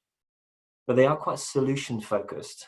And interestingly, to the comments we made earlier during the Q&A, they're actually expecting more from governments now than business, which is a flip from the prior generation, the millennials, the Gen Ys, who wanted business to do more, and they expected less from governments. Gen Z expect government to be more interventionist. There are, of course, regional differences. And what I mean from this is emerging and established economies, partly because of the context of when they've grown up, but optimism is different in this generation depending on where they were born. So the people who were born in the Gen Z era in developing nations have, seen significant growth and economic progress, and are therefore likely to be more optimistic about the future and more likely to adopt and adapt to technologies and opportunities. Whereas in developed nations, they are now starting to see the social squeeze. We've touched on this, of course, in the context of COVID-19, but it's that generation who are likely to see the greatest impact, who are also likely to be more judgmental in relation to prior generations and how they've handled social or environmental aspects. And so they are also likely to be more pessimistic than their brethren and sisters in other nations. But Gen Z's obviously not everything. This is the latest UN, so the 2019 UN World Population Predictions, specifically for New Zealand. Left-hand side showing you the 2020 population, right-hand side showing you the same. Men on the left, women on the right. And you can see that there is growth, and obviously the sort of pale or almost clear boxes that you see at the bottom is the range of predictive change based on different UN scenarios. But with the classic scenario being the blue and yellow boxes at the bottom, we actually don't see in most advanced economies significant increases in birth rate. So in fact, we think we've gone beyond peak births at a global level. And yet despite that, we are heading for somewhere close to 9 to 11 billion people on Earth by the end of the century, despite having peaked birth rates. And that's because, as you can see in the top of your image here for New Zealand, people are getting older and living longer. So we have better access to medication, to healthcare, to an understanding of healthy practices, and people not only live longer, they live better lives. So a swelling at the top and contraction towards the bottom. That raises for us a couple of real and significant issues. The first is that we're going to see social infrastructure pressures as the tax-paying class shrinks. Now, over the long term, there might have to be significant reform over things such as retirement age, how long people will need to work, and other aspects too. Even if we stick within the classic economic model that we have, your requirement for financial capital at the point of retirement might need to be much more significant than it is today, because people are living so much further beyond their retirement age. And we are not at that stage at the moment. In fact, we are starting to see people finishing work earlier and moving to more flexible working patterns prior to the classic get there to year 65 and retire. That's going to put pressure on tax systems. The other aspect of that as well is that people are tending to stay in education for longer, particularly in our region. And so people are staying in education longer and arguably retiring earlier, really squeezing the tax-paying class in the middle, which means that both Australia and New Zealand are going to be desperately reliant on immigration to help support productivity and GDP growth. In the middle, though, I've got this other contrarian view, which is that technology and innovation actually replaces our need to work. So of course, in the short term, that puts pressure on unskilled jobs that get replaced by dumb robotics. In the longer term, it replaces many of the tasks that we do today in our post-1850s work cycle in terms of what we are required to do. And over the long term, of course, that means that we see the end of life stages. In the industrial age, we grew accustomed to living linear lives with defined stage gates, education, work, family, followed by retirement. In the future, automation is going to disrupt work even faster, requiring people to reskill repeatedly, potentially, and replacing a world dominated by full-time employment with a world in which people's income is derived from various jobs. We've already seen the growth in the gig economy. In this reality, of course, our stage gates are going to transform into lives which were always partly learning and are going to be always partly working and then partly retiring. So we start to see, as we predict the future, early retirements, late retirements, and maybe 30-year-old pre-retirees at the same time that 70-year-olds are returning to the workplace. We see a significant transformation in how work and life occurs out into the future. That'll impact on the future of learning. And there's going to be a new work-life balance. So this future carries more risk, but it'll also enable many individuals to live more fulfilling lives as they get an appropriate balance in their own minds between work and leisure. People are going to have more freedom to follow their passions as automation takes over mechanical work. Creativity is going to be what's more lucrative, and we'll likely see people funnel their passions towards more creative pursuits.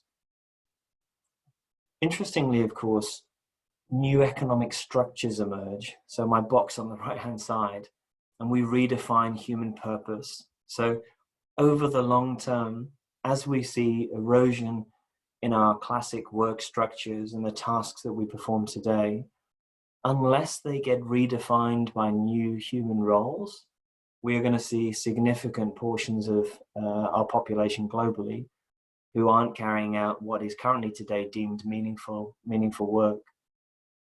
We've already seen a number of people start to talk about economic structures, and this is the original boundary concept I talked around the economic boundary.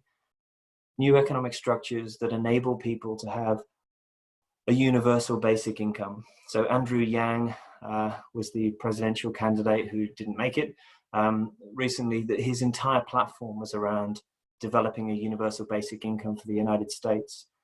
He lived over on the East Coast, and he had seen how robotics had changed the car manufacturing and similar manufacturing industries. And so he said we were already seeing displaced workers due to technology.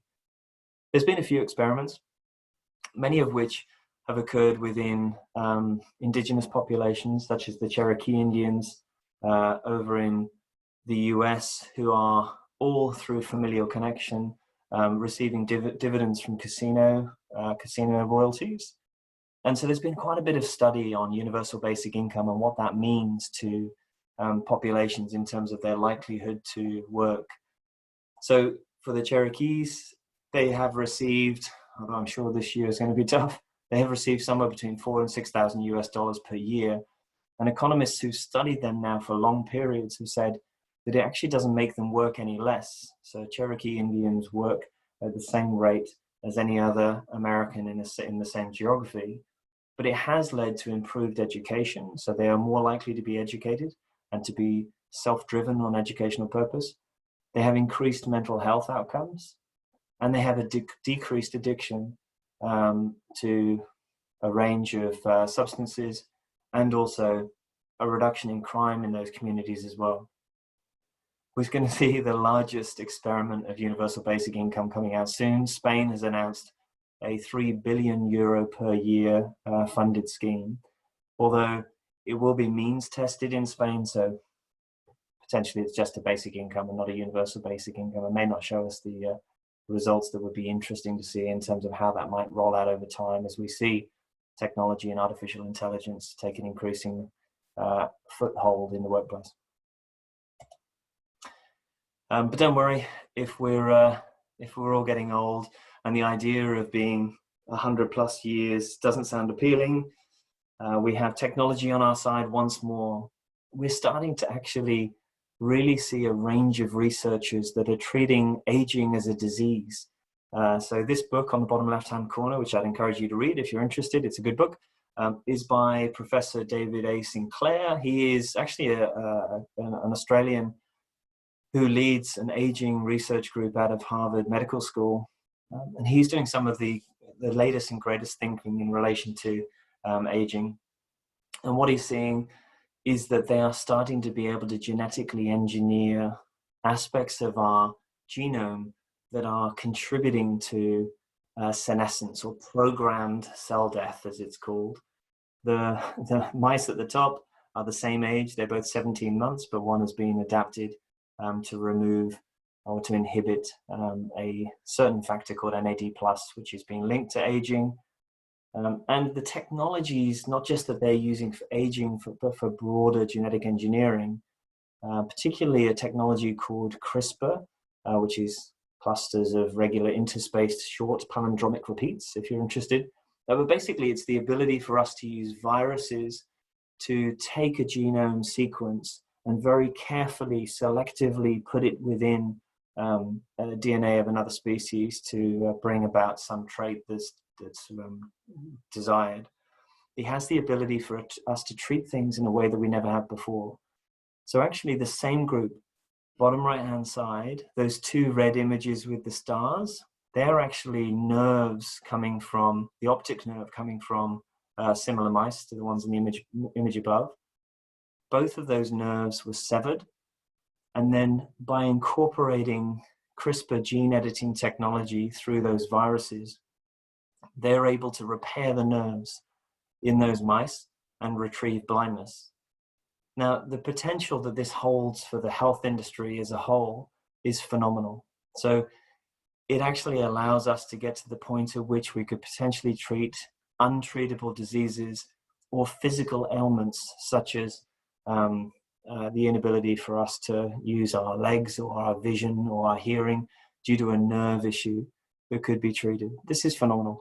The next stage for this, for those of you that are interested, of course, is that actually the great thing with viruses is that they incorporate genes into our genome and then they stay there in some instances. That's the mode of some vectors, which means that they can be turned on and off using certain factors, in some cases antibiotics.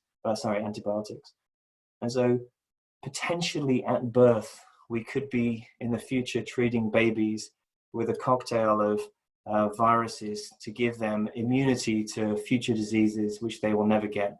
Or even to the point, even though this sounds like massive science fiction, this is what this research is aiming to do, having it at the point at which people could get into a car accident and they could be given antibodies that switch on these genes and repair nerve endings so that they can walk again. It seems the thing of science fiction, but it is not as far away as you might imagine. We touched on cultured meat. Over on the right-hand side, this is the first cultured hamburger, by the way.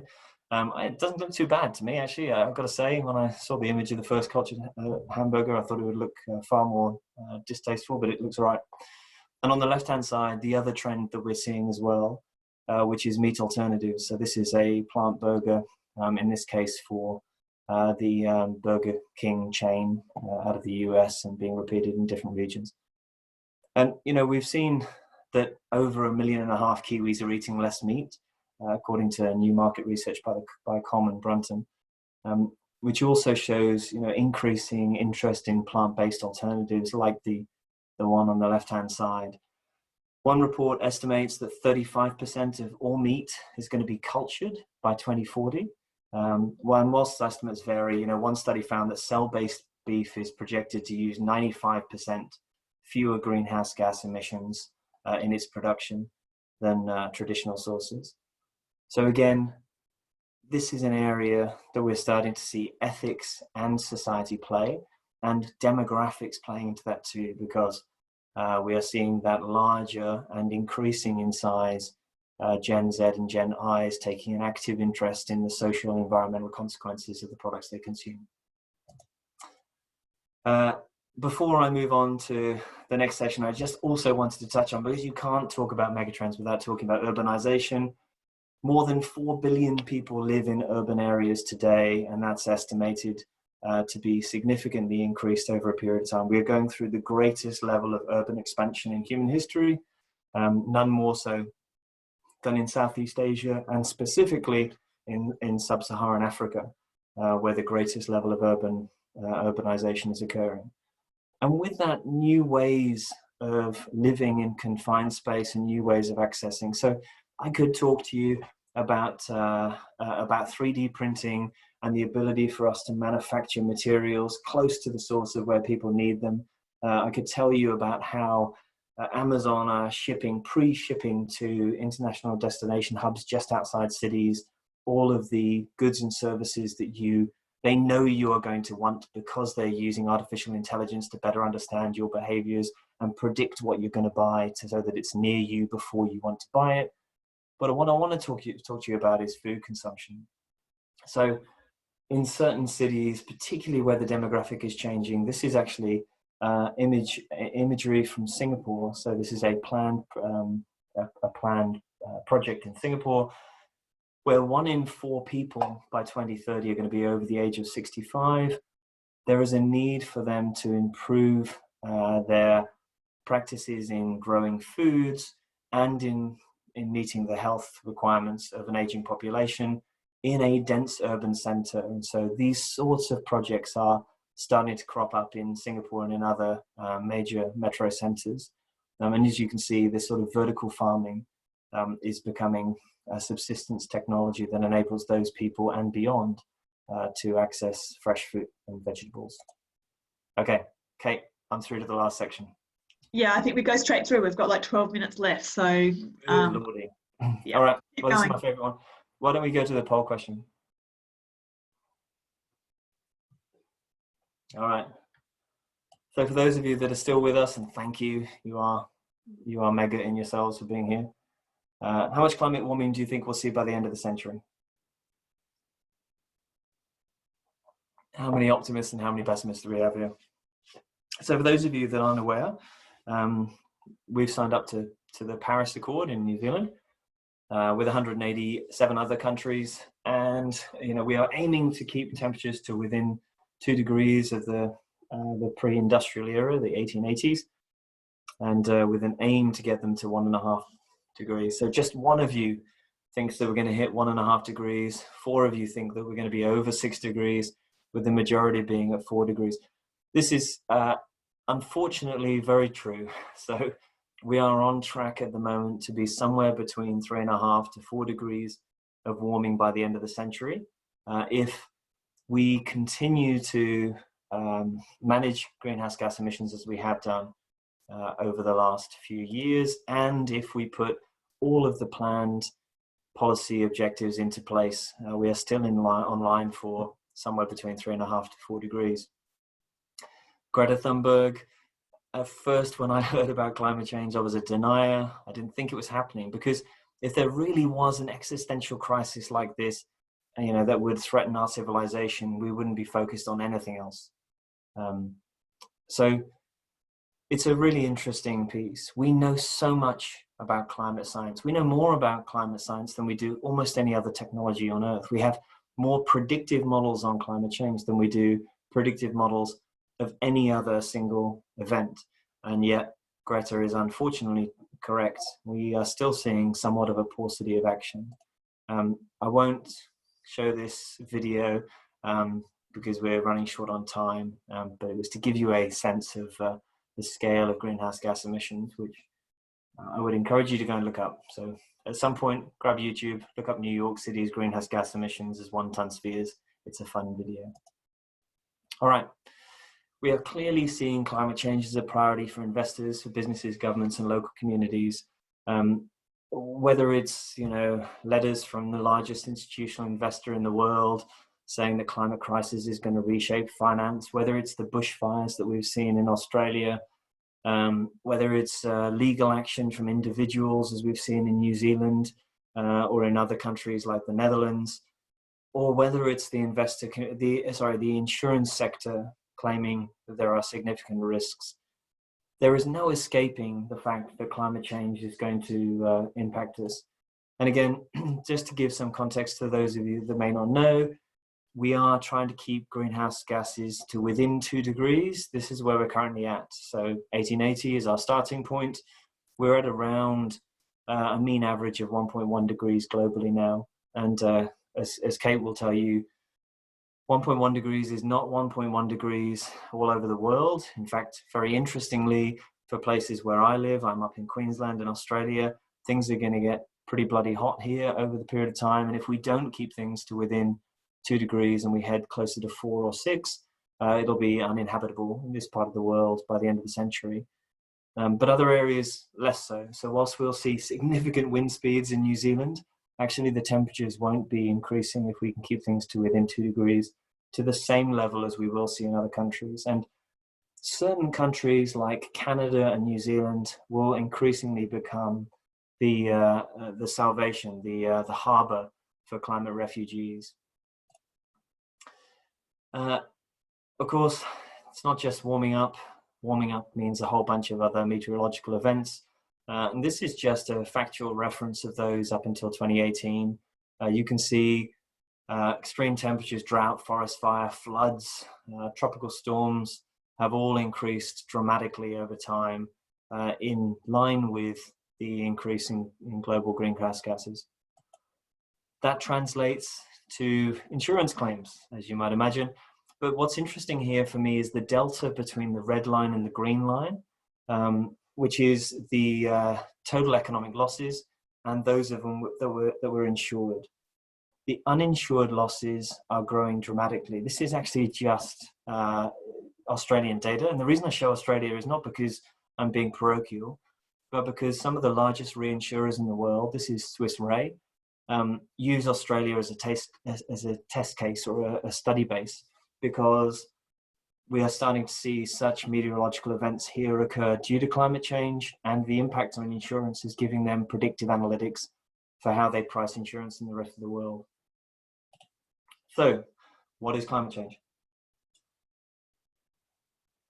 Well, when we look into the future, it's not just, of course, the physical changing to the climate, which is the left-hand side here, because if we just had to concern ourselves with how resilient our businesses were to increasing temperatures, decreasing rainfall, increasing cyclones, that would be one thing, and everybody could come to a common consensus view of what that means. The middle section is actually where our challenges lie. It's in understanding what is the transition that's going to occur because of climate change. And sure, on the right-hand side, liability risk as well, as stakeholders increasingly litigate. But I want us to focus on transition.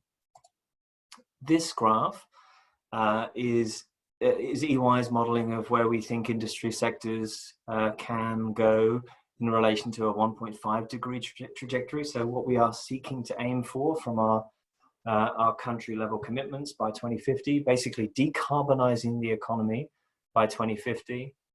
And what you will see is that actually from an industry perspective, greenhouse gas emissions, we don't think can be reduced significantly out over the next 10 years. We are on to a fixed trajectory due to many industry sectors that mean reductions over that time will be hard for anything other than sequestration. So below the line is the yellow element associated with sequestration, whether that's physical removal of carbon or it's planting trees or even just the sequestration from the natural landmass that we have at the moment.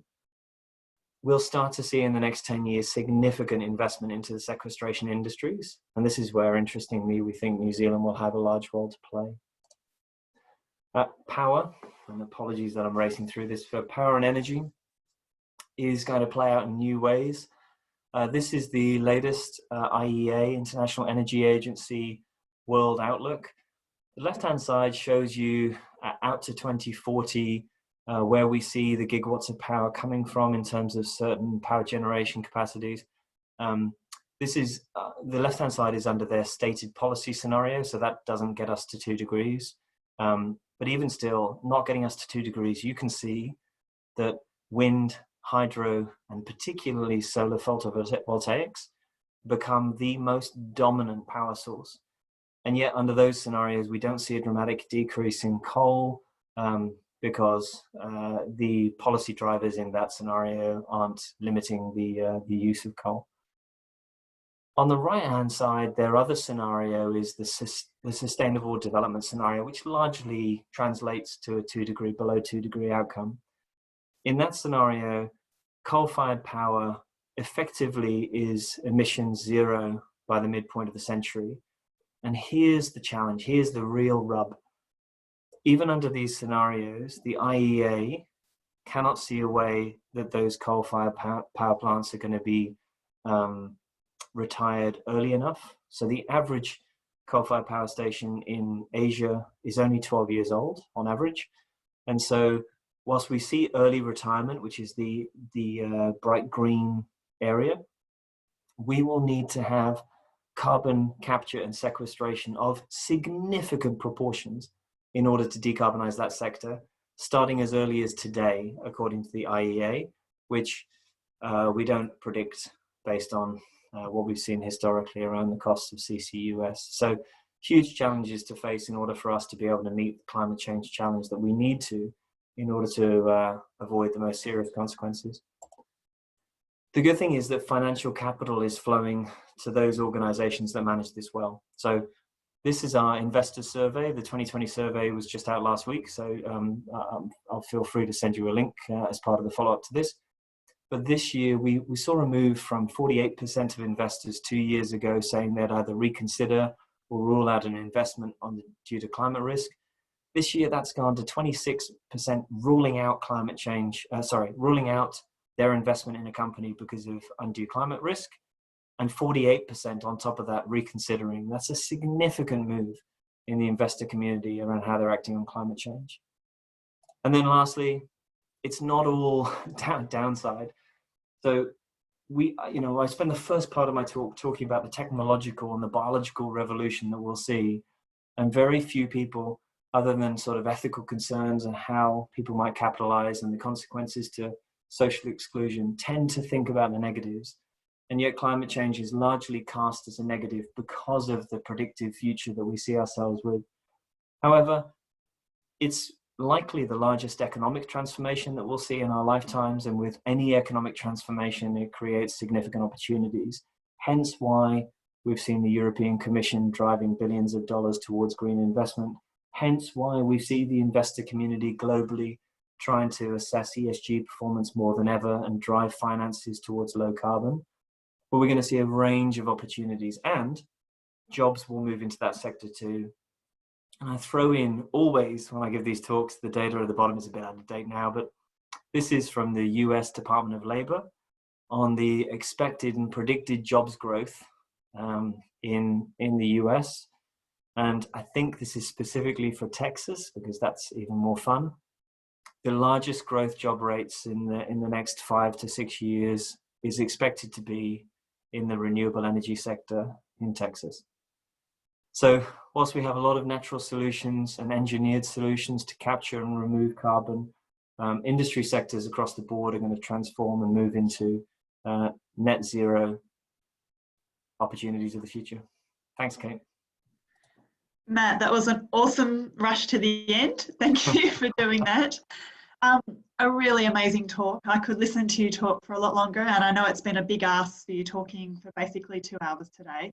So I wanted to say thank you for that, and thank you for ending on something a little bit positive. It can be a little bit depressing to always end on the negative, but as we know, with all of these risks, there is also great opportunity.